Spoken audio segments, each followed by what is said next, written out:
अस्सलाम वालेकुम। आज हमने काइनेटिक और थर्मोडायनेमिक कंट्रोल के बारे में जो है देखना है। वो कह रही है कि वेयर अ स्टार्टिंग मटेरियल। तो सबसे पहले आप लोग मेरा चैनल सब्सक्राइब कर लें ताकि इस तरह की एजुकेशनल वीडियोस आपको मिलती रहें। तो इसमें वो कह रहे हैं कि where a starting material may be converted into 2 और मोर अल्टरनेटिव प्रोडक्ट, यानी कि जब वो जो इनिशियल मटेरियल है जब वो 2 प्रोडक्ट्स में बदल रहा है और उसके अल्टरनेट प्रोडक्ट भी बन रही हैं, ठीक है। यानी कि अल्टरनेट ये होता है कि उसकी जगह पे इस्तेमाल उसे किया जा सकता है। जैसे कि इलेक्ट्रोफिलिक अटैक होता है एरोमेटिक स्पीशी के ऊपर, इलेक्ट्रॉन लविंग स्पीशी। ज़ाहिर है एरोमेटिक स्पीशी खुद इलेक्ट्रॉन रिच हैं, तो इलेक्ट्रोफिलिक इलेक्ट्रॉन लविंग स्पीशी इनके ऊपर जो है अटैक करेंगी।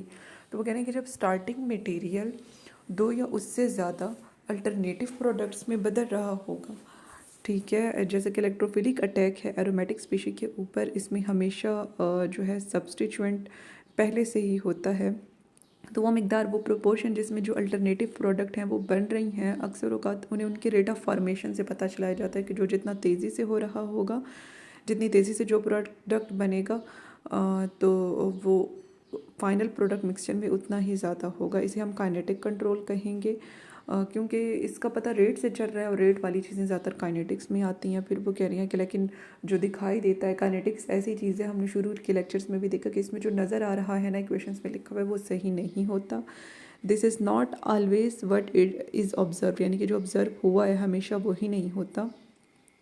फिर वो कह रही है कि अगर एक या उससे ज़्यादा अल्टरनेटिव रिएक्शन रिवर्सेबल हो जाए, यानी कि फिर से वो रिएक्टेंट में उनके बदलने का चांस हो, या फिर ऐसा हो कि वो जो प्रोडक्ट हैं वो एक दूसरे में बदल सकती हो, इंटर कन्वर्टेबल हो उसी ही रिएक्शन की कंडीशन में, तो फिर कंपोजिशन फाइनल प्रोडक्ट मिक्सचर की जो है उसका रिलेटिव रेट से पता नहीं चलेगा, ठीक है। अब जो ज़्यादा मिकदार में बनी है अगर वही रिवर्सिबल है तो फिर से वो रिएक्टेंट की शक्ल में चली जाएगी, या फिर वो एक दूसरे में कन्वर्ट होना है उन्होंने, तो कैसे पता चलेगा कि कौन ज़्यादा मिकदार में बनी थी। तो तब जो है रिलेटिव रेट से पता नहीं चलेगा। अगर रिएक्शन उन्हीं कंडीशन में रिवर्सिबल है या वो अल्टरनेटिव प्रोडक्ट एक दूसरे के अंदर बदल रही हैं, तो यही लिखा हुआ है dictated not by relative rate of formation of different product but by there thermodynamic. फिर हम थर्मोडायनेमिक स्टेबिलिटीज़ देखते हैं रिएक्शन सिस्टम में और इसे आप इक्विलिब्रियम कंट्रोल भी कहते हैं। जैसे कि जो मिथाइल बेंजीन है उसकी नाइट्रेशन हो रही है, तो इसे हम कहेंगे कि काइनेटिकली कंट्रोल्ड हो रहा है,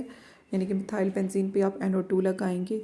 जबकि जो फ्रीडल क्राफ्ट अल्काइलेशन आप यानी कि अल्काइल ग्रुप इसके ऊपर लगाते हो सेम स्पीशी के ऊपर, तो ये थर्मोडायनेमिकली कंट्रोल्ड है। फिर वो कह रही हैं कि द फॉर्म ऑफ कंट्रोल आखिरी लाइंस में लिखा हुआ है दैट ऑपरेट में also be influenced by reaction. वो कह रही हैं कि ये जो कंट्रोल है रिएक्शन की कंडीशन से भी मुतासिर होता है। जैसे कि सल्फोनेशन आप कर रही हैं नेफ्थालीन की H2SO4 के साथ 80 डिग्री सेल्सियस पर हो रहा है, तो ये काइनेटिकली कंट्रोल्ड होगा।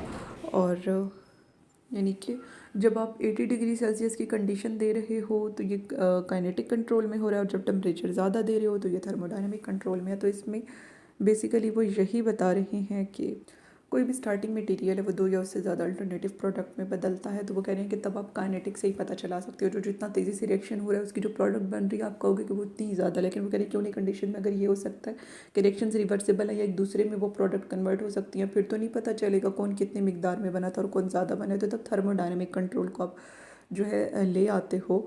तो थर्मोडायनेमिक कंट्रोल से जो है पता चला लोगे। और ये कंडीशन डिपेंडेंट भी होता है थर्मोडायनेमिक कंट्रोल, जैसे कि 80 डिग्री सेल्सियस पे अगर सल्फोनेशन हो रही है तो वो काइनेटिक कंट्रोल में, या 160 पे हो रही है तो वो थर्मोडायनेमिक कंट्रोल में होगी। मिथाइल बेंजीन की अल्काइलेशन आप कर रहे हो, ठीक है, एक और अल्काइल ग्रुप लगा रहे हो तो वो थर्मोडायनेमिक कंट्रोल में है, और अगर नाइट्रेशन कर रहे हो तो वो काइनेटिक कंट्रोल में है।